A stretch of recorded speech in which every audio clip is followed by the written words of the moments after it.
Hello, everyone. Good to see you. Got to tell you about something before we begin our Bible trivia.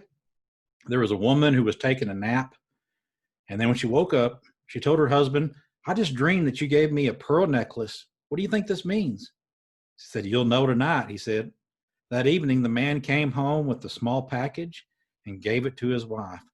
Delighted, she opened it to find a book entitled The Meaning of Dreams.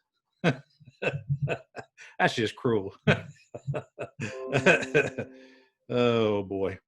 Well, got a little notification coming on there. That's what that little noise was. But let's go ahead and move on with our Bible trivia. All right. That's making too much noise. I'm going to turn my volume down so it doesn't interrupt this anymore. Sorry about that. All right. We have 10 questions worth a point apiece, and then we have two bonus questions that are worth 3 points apiece, and those are optional. So let's begin. When the storm came up on Jonah's ship, what was the first thing the sailors threw overboard? Was it the cargo, the captain, or Jonah? Jonah 1 verse 5 tells us that it was the cargo. Number 2, while the storm raged against Jonah's ship, where had Jonah gone to take refuge? Was it the ship's galley, the hold of the ship, or the captain's cabin? Jonah 1 verse 5 tells us that it was the hold of the ship. Number 3, what did Jonah tell the sailors to do to him?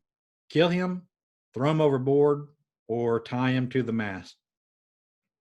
Jonah 1 verse 12 tells us, which I'm sure you got this right, was throw him overboard.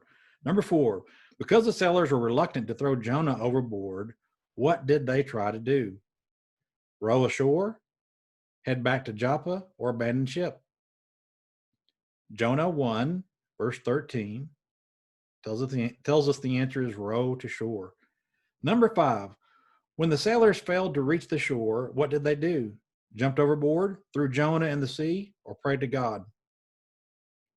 Jonah 1 verse 14, prayed to God. A little bit of a tricky one there. Okay, here's our bonus question. Who was Jonah's father? Who was Jonah's father?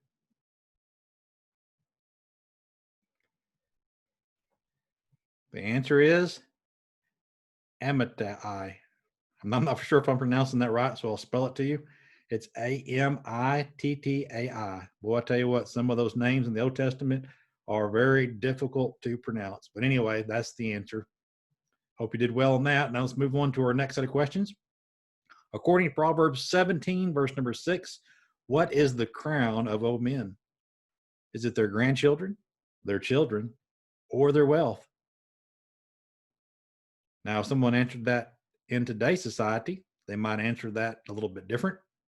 But the answer found within our verse is their grandchildren. Oh, what a blessing. I don't have any, so I don't know, but I hear they're a great blessing. All right, number 2. According to Proverbs 17, verse 10, what goes deeper into one who has understanding than 100 blows into a fool? An insult, a rebuke, or a child's fear? The answer is a rebuke. You know, just as a little side note here, if you're a Christian and you're trying to do your best to follow God's way, and someone comes up to you and tries to correct something you're doing, you should take that seriously. Anybody that loves God wants to do their best for them, and we know that we make mistakes. And so we certainly should be the people that take a rebuke to heart, and it'll sink in deeper into us than someone that doesn't care. Number 3, according to Proverbs 17:17, who loves at all times? A parent, a teacher, or a friend? The answer is a friend. Number 4, according to Proverbs 17, verse 20, he who has what finds no good? Loose morals, no job, or a crooked mind? The answer is a crooked mind. Number 5, according to Proverbs 17, verse 22, what is good medicine? A sweet smile, a kind word, or a joyful heart?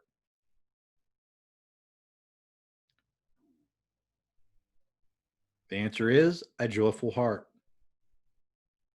What dries up to bones? What dries up to bones? Again, this is associated with that same verse we're just looking at.